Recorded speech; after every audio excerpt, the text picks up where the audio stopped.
আসসালামু আলাইকুম। আমি হৃদয়। তোমাদের হিসাব বিজ্ঞানের উপর আজকে গুরুত্বপূর্ণ একটা ক্লাস নেব ইনশাআল্লাহ। তোমাদের হিসাব বিজ্ঞানের বেসিক বলতে তোমরা কি বুঝো? তোমাদের কাছে কি মনে হয়? জাবেদা, রেওয়ামিল বা অন্য কিছু? তোমাদের আসলে এটা কিছুই না। তোমাদের হচ্ছে ১ম যে চ্যাপ্টার আছে না সেখান থেকে তোমাদের হিসাব বিজ্ঞান শুরু করা উচিত। তাই না? তোমাদের অনেক টিচার অনেক কথা বলে বাট আসলে এটাই নিয়ম। তোমাদের পাশাপাশি যে তোমাদের ভাইয়া বলো, তারপর তোমাদের টিচার আছে, তোমরা যেহেতু অ্যাকাউন্টিং বা বিজনেস স্টাডিজ নিয়ে পড়াশোনা করতেছো, তোমাদের জিজ্ঞেস করতে পারে যে তোমাদের হিসাব বিজ্ঞানের জনক কে? তোমরা জানো হিসাব বিজ্ঞানের জনক কে? তোমাদের হিসাব বিজ্ঞানের জনক হচ্ছে লুকা প্যাসিওলি। এটা হচ্ছে একটা এক্সট্রা তথ্য। এক্সট্রা তথ্য না, তোমাদের এমসিকিউতে এটা খুব বেশি এসে থাকে যে তোমাদের হিসাব বিজ্ঞানের জনক কে? পারবা আশা করি, তাই না এখন থেকে? ওকে। তোমাদের প্রথম অধ্যায় থেকে কোনো ম্যাথ আসছে না কখনো। তোমাদের দ্বিতীয় চ্যাপ্টারে লেনদেন নামে একটা অধ্যায় আছে, সেটাই হচ্ছে মেইন। ওইখান থেকে তোমাদের হিসাব বিজ্ঞানের যাত্রাটা শুরু হয়। তোমরা যদি এই চ্যাপ্টারটা খুব ভালোভাবে শিখতে পারো, তোমাদের পরবর্তী হিসাব বিজ্ঞানের জার্নি খুব ভালো হবে, এসএসসি ভালোভাবে শেষ হবে, এইচএসসি তেও খুব ভালো একটা সুবিধা পাবা। তাইলে তোমাদের দ্বিতীয় দ্বিতীয় চ্যাপ্টারে আমরা চলে যাই। দ্বিতীয় চ্যাপ্টারটার নাম হচ্ছে লেনদেন। চ্যাপ্টারটার নাম কি? লেনদেন। ওকে। তোমরা এই লেনদেন কথাটা মানে বুঝো? লেনদেন কথাটার মাঝে দুইটা জিনিস আছে, সেটা হচ্ছে একটা হচ্ছে লেন, একটা হচ্ছে দেন। এখানে লেন মানে হচ্ছে আপনি নেন, দেন মানে কি আপনি দেন, এই কথাটাই বোঝায়। ঠিক আছে? এটা কি বোঝায়? একজন নেন, একজন বলতেছে আপনি নেন, একজন বলতেছে আপনি দেন। তাহলে এখানে কয়জন ব্যক্তি আছে বলো তো? দুইজন ব্যক্তি আছে। তুমি কি কখনো নিজের সাথে নিজে বলতে পারবা যে আমি এটা আমাকে নিতেছি, আমি এটা আমাকে নিতেছি, আমার থেকে নিতেছি? সম্ভব? সম্ভব না। তাইলে লেনদেন হইতে হইলে অবশ্যই তোমার দুইজন ব্যক্তি থাকতে হবে। কি থাকতে হবে? দুইজন ব্যক্তি থাকতে হবে। যেখানে একজন ব্যক্তি একটা জিনিস দিবে এবং একজন আর নিবে। বুঝতে পারছো? মানে একজন দিতেছে এবং একজন নিতেছে। তাহলে লেনদেন হইতে হলে সর্বপ্রথম কি থাকতে হবে? দুইজন ব্যক্তি থাকতে হবে। এরপর হচ্ছে এই যে যে দিতেছে নিতেছে, কি দেওয়া নেওয়া হচ্ছে তোমরা জানো? টাকার বিনিময়ে কোনো কিছু নেওয়া দেওয়া হতে হবে। বুঝতে পারছি? টাকার বিনিময় থাকতে হবে। কিভাবে? আমি যদি তোমাকে বলি যে তোমাকে এই মার্কারটা আমি উপহার হিসেবে দিচ্ছি, কি হিসাবে দিচ্ছি? উপহার হিসেবে দিচ্ছি। এখানে কি দুইজন ব্যক্তি আছে? অবশ্যই আছে। আমি আছি এবং তুমি আছো। কিন্তু আমি উপহার দিচ্ছি, তুমি কি আমাকে কোনো বিনিময়ে টাকা দিচ্ছ বা কোনো কিছু দিচ্ছ? দিচ্ছ না। তার মানে যখন বিনিময়ে কোনো কিছু দেওয়া হবে না, তখন সেটা লেনদেন হবে না। লেনদেন তো কখন হবে? যখন আমি তোমাকে মার্কারটা দিচ্ছি এবং তুমি এই মার্কারের বিনিময়ে আমাকে টাকা দিচ্ছ, তখন এটা কি হবে? লেনদেন হবে। বুঝতে পারছো? কি থাকতে হবে? টাকা থাকতে হবে। আশা করি বুঝতে পারছো। ঠিক আছে? এরপরে আরেকটা শর্ত আছে লেনদেন হওয়ার, সেটা হচ্ছে আর্থিক অবস্থার পরিবর্তন হতে হবে। কি হতে হবে? আর্থিক অবস্থার পরিবর্তন হতে হবে। আর্থিক অবস্থার পরিবর্তন হতে হবে। আচ্ছা, এই আর্থিক অবস্থার পরিবর্তন বলতে কি বোঝো? বলতে পারবা? আমি বলে দিই। আর্থিক অবস্থার পরিবর্তন বলতে বোঝায় তোমার কাছে ১০০ টাকা, ৫০ টাকা, যে কোনো টাকা আছে, সেইটা যখন তুমি কাউকে দিয়ে দিবা তোমার কাছে কিছু থাকবে না। এটাকে বলা হয় আর্থিক অবস্থার পরিবর্তন। মনে আছে? আমি তোমাকে মার্কেটটা বিক্রি করছিলাম, তুমি আমাকে টাকা দিছিলা। ধরো তোমার কাছে ৫০ টাকা ছিল, তুমি যে আমাকে ৫০ টাকা দিয়ে দিছিলা, তোমার কাছে কি এখন আর টাকা আছে? নাই। এই যে তোমার কাছে ছিল এখন আর নাই, এটাকে বলা হয় আর্থিক অবস্থার পরিবর্তন। বুঝতে পারছি? তাহলে লেনদেন হইলে লেনদেন তখনই হবে যখন তোমার এই তিনটা শর্ত মিলে যাবে। কিভাবে? আমি তোমাকে উদাহরণ দিয়ে বোঝাই। যেমন যদি তোমাদের বলা হয় যে আহ, নগদে বিক্রয়, কি বলা হবে? নগদে বিক্রয়। এটা কি লেনদেন নাকি লেনদেন না সেটা আমরা বুঝবো। তুমি হচ্ছে কেউ তোমার কাছে, ধরো তুমি হচ্ছে ধান উৎপাদন করছো, কি উৎপাদন করছো? ধান উৎপাদন করছো। এখন বাজারে গেছো, যা বিক্রি করছো, কি করছো? বিক্রি করছো। তুমি কি তোমার নিজের কাছে বিক্রি করবা? অবশ্যই না।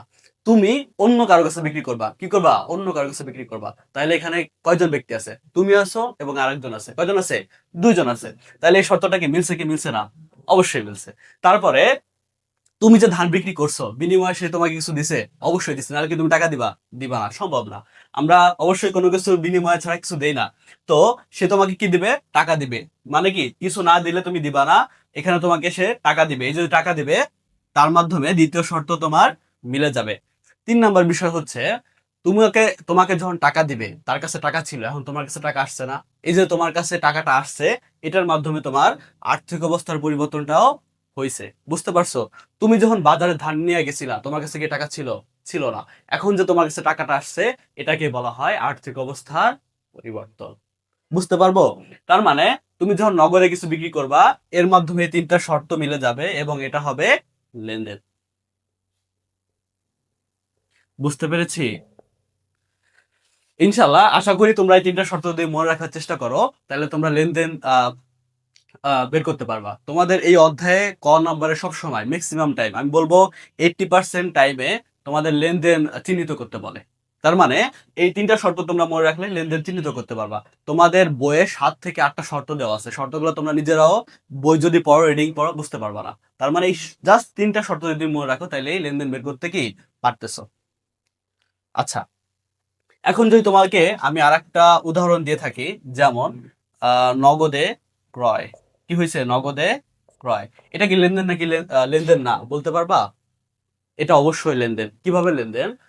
তুমি হচ্ছে ধরো মিরপুর 1 নম্বর গেছো শপিং করতে। কি করতে গেছো? শপিং করতে। তোমার একটা শার্ট খুব ভালো পছন্দ হয়েছে। তো তুমি দোকানদারে বলতেছো, মামা এই শার্টটা আমাকে দেন। দোকানদারও তোমাকে দিয়ে দিছে। তাহলে এর মাধ্যমে কি লেনদেন হয়েছে কিনা? অবশ্যই হয়েছে। কেন? তুমি আছো এবং দোকানদার আছে, দুইজন ব্যক্তি কি আছে? আছে। তার মানে প্রথম শর্ত তোমার মিলে গেছে। আচ্ছা, তুমি যখন শার্টটা কিনছো, তুমি কি বিনিময় কিছু দিছো না? অবশ্যই দিছো, টাকা দিছো, তাই না? তাহলে কি এখানেও টাকার বিষয়টা আছে, মানে আমার দুইটা শর্ত মিলে গেছে। এখন আমরা দেখবো যে 3 নম্বর শর্তটা আমার মিলছে কি মিলে নাই। তুমি যখন টাকা দিছো, তোমার কাছে কি এখন টাকা আছে? নাই। তুমি হচ্ছে মিরপুর 1 নম্বরে শপিং করতে গেছিলে 500 টাকা নিয়ে। শার্ট পছন্দ হয়েছিল। কি পছন্দ হয়েছিল? শার্ট পছন্দ হয়েছিল। তখন তুমি পেমেন্ট করছো। পেমেন্ট করার মাধ্যমে কি তোমার কাছে 500 টাকা আছে এখন আর? নাই। তার মানে এই যে তোমার কাছে টাকা ছিল এখন আর নাই, এটাকে বলা হচ্ছে আর্থিক অবস্থার পরিবর্তন। তোমার তিনটা শর্তই মিলে গেছে, তার মানে এটাকে আমরা বলতে পারি একটা লেনদেন। বুঝতে পারছি? ওকে। আহ ওকে, আরেকটা আমরা দেখি। যদি তোমাকে বলা হয় যে অফিসের জন্য কর্মচারী নিয়োগ, অফিসের জন্য কর্মচারী নিয়োগ, বলো তো এটা কি লেনদেন নাকি লেনদেন না, বলতে পারবা? অফিসের জন্য কর্মচারী নিয়োগ একটা লেনদেন নাকি লেনদেন না? এটা আসলে লেনদেন না। কিভাবে লেনদেন না? আমি হচ্ছে একজন কর্মচারীর কাছে যাই বলতেছি যে আপনি আমার প্রতিষ্ঠানে কাজ করেন। কি বলছি? আপনি আমার প্রতিষ্ঠানে কাজ করেন। এখানে কি আমি আছি, কর্মচারী আছে, দুজন ব্যক্তি আছে? অবশ্যই আছে। এখানে কিন্তু প্রথম শর্তটা মিলে গেছে। মিলছে কিনা? আমি তাকে বলছিও যে আপনি যদি আমার অফিসে কাজ করেন, আমি আপনাকে বেতন দিব। কি দিব? বেতন দিব। তার মানে এখানে টাকার কথাও আছে। বেতন কিসের মাধ্যমে দিতে পারবো? আমরা টাকার মাধ্যমে দিতে পারবো। মানে আমার 2 নম্বর শর্তটাও মিলে গেছে। কিন্তু 3 নম্বর শর্ত কিন্তু মিলে নাই। কিভাবে মিলে নাই? সেও আমার অফিসে এসে কাজ করে নাই, আমিও তাকে টাকা দেই নাই। আমি জাস্ট বলছি যে আপনি আমার অফিসে এসে কাজ করেন, সামনের মাস থেকে আপনি আমার অফিসে এসে কি কাজ করেন, কিন্তু এখনো তাকে আমি টাকা পরিশোধ করি নাই। তার মানে আমার 3 নম্বর শর্ত মিলে নাই, এটা লেনদেন না। বুঝতে পারছি? এইভাবে তোমাদের বুঝতে হবে, যখন তিনটা শর্তই মিলবে তখন সেটা লেনদেন হবে, যখন তিনটা শর্ত মিলবে না তখন সেটা লেনদেন হবে না। আশা করি বুঝতে পারবে এখন থেকে, তাই না? এখন থেকে আশা করি এই চ্যাপ্টার সহ যত চ্যাপ্টারে লেনদেন চিহ্নিত করতে বলবে তোমরা পারবা, ইনশাআল্লাহ। ওকে, এটা মুছা দি, হ্যাঁ, লেনদেনটা মুছা দি। পরবর্তীতে আসবো আমরা হিসাব কয় প্রকার। তোমাদের এমসিকিউ দেশে থাকে হিসাব কয় প্রকার, তোমরা জানো হিসাব কয় প্রকার? অবশ্য জানার কথা না, কারণ তোমরা নতুন 9-এ উঠছো, হিসাব কয় প্রকার সেটা জানবা না।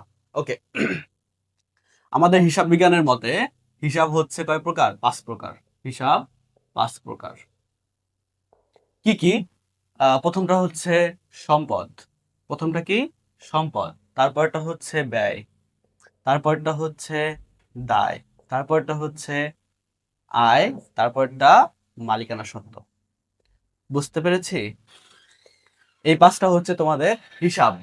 আচ্ছা, এখন যদি তোমাকে বলি আমি যে সম্পদ কাকে বলে, বলতে পারবা সম্পদ কাকে বলে? আমি তোমাদের বইলা দিই, এটা তোমাদের সারা জীবন কাজে লাগবে। অর্থাৎ তুমি শিখতেছো, তোমার ভবিষ্যতে যদি কাউকে শেখাও বা কাউকে শেখাইতে চাও, যদি কোনো টিচার তোমাকে আস্ক করে যে সম্পদ কাকে বলে, বলতে পারবা? তাহলে মনে রাখবা সম্পদ সেটাকে বলে যেটার মাধ্যমে তুমি সুবিধা পাবা। কি পাবা? সুবিধা পাবা। যেমন নগদ টাকা। তুমি নগদ টাকা নিয়ে যদি বাজারে যাও, তুমি যা চাবা তোমার দোকানদার তাই দিবে। দিবে কি দিবে না? অবশ্যই দিবে। তুমি যদি দোকানদারের কাছে যা বলো যে আমার একটা চিপস দরকার, সে তোমাকে চিপস দিবে। এই যে সুবিধা ভোগ করতে পারতেছো, এটাকে বলা হচ্ছে সম্পদ। বুঝতে পারছি? মানে তুমি যার মাধ্যমে সুবিধা ভোগ করতে পারবা সেটাকে বলা হবে সম্পদ। ওকে, পরেরটা দেখি আমরা। পরেরটা হচ্ছে ব্যয়। পরেরটা কি? ব্যয়। ব্যয় কাকে বলে? যদি তোমাকে বলা হয় ব্যয় কাকে বলে বলতে পারবা? সেটাকে ব্যয় বলা হবে যেটার মাধ্যমে তুমি সুবিধা ভোগ করতে পারবা বা তার বিনিময়ে কিছু তোমাকে দিতে হবে। তুমি সুবিধা পাবা ঠিক আছে, বাট তোমার তার বিনিময়ে কিছু দিতে হবে। কি দিতে হবে? কি দিতে পারো তুমি? টাকা দিতে হবে। বুঝতে পারছো? আমরা যে কোনো সুবিধা ভোগ করার জন্য টাকা পেমেন্ট করি। বুঝতে পারছো? কিভাবে? যদি তুমি দোকানে যাও, বলো যে আমাকে একটা মার্কার দাও। দোকানদারকে বলো যে একটা মার্কার দেন। তাহলে মার্কার মার্কার তুমি পাবা, বাট তার বিনিময়ে কিছু দিতে হবে। এই যে বিনিময়ে কিছু দিবা, এটাকে বলা হচ্ছে ব্যয়। বুঝতে পারছি? ওকে। এরপরে হচ্ছে দায়। দায় কাকে বলে বলতে পারবা? দায় সে জিনিসই যে জিনিস আমার পরিশোধ করতে হয়। তাহলে মনে রাখবা, যে জিনিস আমার পরিশোধ করতে হবে তাকে বলা হয় দায়। ক্লিয়ার? ওকে। যেমন আমি তোমার উদাহরণের মাধ্যমে বলি, তুমি তোমার বন্ধুর কাছ থেকে ধরো এই মার্কারটা ধার নিয়েছো। কি করছো? ধার নিছো। বলছো যে বন্ধু, আমি তোর কাছ থেকে মার্কারটা নিলাম, 2 দিন পরে পরিশোধ করব। এই যে তোমার 2 দিন পরে পরিশোধ করতে হবে, এটাকে বলা হচ্ছে দায়। মানে তোমার পরিশোধ করতে হবে। মনে রাখবা, যা তোমার পরিশোধ করতে হবে তাই হচ্ছে দায়। তাহলে ইনশাল্লাহ দায় সম্পর্কে যদি কখনো কেউ জিজ্ঞেস করে যে দায় কাকে বলে, বলতে পারবা ইনশাল্লাহ? ইনশাল্লাহ। এরপর হচ্ছে আয়। আয় কোন জিনিস? তুমি একজনের হয়ে কাজ করে দিছো, বা তুমি কোনো কিছু উৎপাদন করছো, কাউকে সেটা দিয়ে দিছো। এর বিনিময়ে তুমি যা পাবা সেটাকে বলা হয় আয়। বুঝতে পারছি? তাকে কি বলা হয়? আয়। যেমন একটু আগে বলছি না আমরা বিক্রয় সম্পর্কে, তুমি ধান উৎপাদন করছো, সেই ধান কি বিক্রি করছো, দিয়ে দিছো। তার মাধ্যমে তার বিনিময়ে কি তুমি টাকা পাইছো না? পাইছো। এই যে টাকাটা পাইছো, এটাই হচ্ছে তোমার আয়। বুঝতে পেরেছি? ওকে। এরপর হচ্ছে পরবর্তী ধাপ, মালিকানা সত্ত্ব। মালিকানা সত্ত্ব কাকে বলে? একজন মালিক যখন ব্যবসা প্রতিষ্ঠান চালু করে এবং পরিচালনা করে, তারপরে ওই মালিক ওই প্রতিষ্ঠান থেকে যা যা পেয়ে থাকে, তাই হচ্ছে কি মালিকানা সত্ত্ব। ধরো আমি এই প্রতিষ্ঠানটার মালিক। কি বলছি? আমি এই প্রতিষ্ঠানটার মালিক। আমি এই প্রথমে এই প্রতিষ্ঠানে কি ইনভেস্ট করব। ইনভেস্ট করার পরে কি এই প্রতিষ্ঠানে অনেক ইনকাম হইতে পারে না? এই ইনকাম আমি পাবো। পাবো কি পাবো না? এই যে আমি ইনকামটা পাবো, এটাকে বলা হচ্ছে মালিকানা সত্ত্ব। অর্থাৎ এই প্রতিষ্ঠান থেকে যা পাবো, যা পাবো না, সব মিলেই হচ্ছে কি আমার মালিকানা সত্ত্ব। সংক্ষেপে যদি তোমাকে বলা হয়, একটা প্রতিষ্ঠান থেকে মালিক যা পাবে যা পাবে না, অর্থাৎ মালিকের অধিকার, সেটাই হচ্ছে কি মালিকানা সত্ত্ব। বুঝতে পারছি?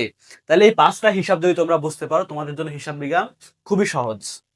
ট্রাস্ট মি, খুবই সহজ। ওকে। এরপরে আসি, তোমাদের এই সম্পদ, ব্যয়, দায় এগুলাকে বিভিন্ন নামে লেখা হয়। যেমন সম্পদকে লেখা হয়, ইংলিশে ওইটা লেখা হয় নট অ্যাকাউন্টিং। শুধু হিসাব বিজ্ঞান লেখা হয় এমন না, ইংলিশে লেখা হয় এটাকে অ্যাসেট নামে। কি নামে? অ্যাসেট নামে। তবে হিসাব বিজ্ঞান তোমাদের এটা একটু ব্যতিক্রম করছে, যে এটাকে সংক্ষেপে লেখে এ দিয়ে। অর্থাৎ প্রতিটা ওয়ার্ডের প্রথম লেটার দিয়ে লেখে। বুঝতে পারছো? ওকে। এরপর ছিল আমার ব্যয়। ব্যয়কে লেখে হচ্ছে এক্সপেন্স এক্সপেন্সেস, তাই না? এক্সপেন্সেস, এটা দিয়ে লেখে। ব্যয়কে কি নামে লেখে? এক্সপেন্সেস নামে লেখে। তার মানে প্রথম অক্ষর কি? ই। বুঝতে পারছো? এরপর হচ্ছে কি শিখছিলাম আমরা? আয়। আয়কে হিসাব বিজ্ঞান বা ইংলিশের ভাষায় লেখে রেভিনিউ নামে। কি নামে? রেভিনিউ। ওকে। এটাকেও আর যে চিহ্নিত করে। এরপরে হচ্ছে দায়কে কি নামে লেখে জানো? লাইবিলিটিস। কি নামে লেখে? লাইবিলিটিস। তোমাদের এমসিকিউতে কিন্তু খুব বেশি আসে যে দায়ের ইংরেজি কি, বা দায়কে কি দিয়ে চিহ্নিত করে। তোমরা আশা করি এটা মনে রাখলে পারবা। তাহলে LI,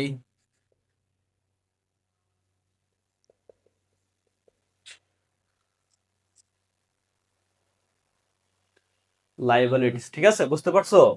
দায়কে কি দ্বারা চিহ্নিত করে জানো? এল দ্বারা চিহ্নিত করে। দায়কে কি দ্বারা চিহ্নিত করে? এল দ্বারা চিহ্নিত করে। আচ্ছা। এরপরে হচ্ছে আমাদের আরেকটা ছিল মালিকানা শর্ত। মালিকানা শর্তকে অনার্স ইকুইটি বলে। কি কি কি ইকুইটি বলে? Honours equity. মালিকানা শর্তকে বলা হয় অনার্স।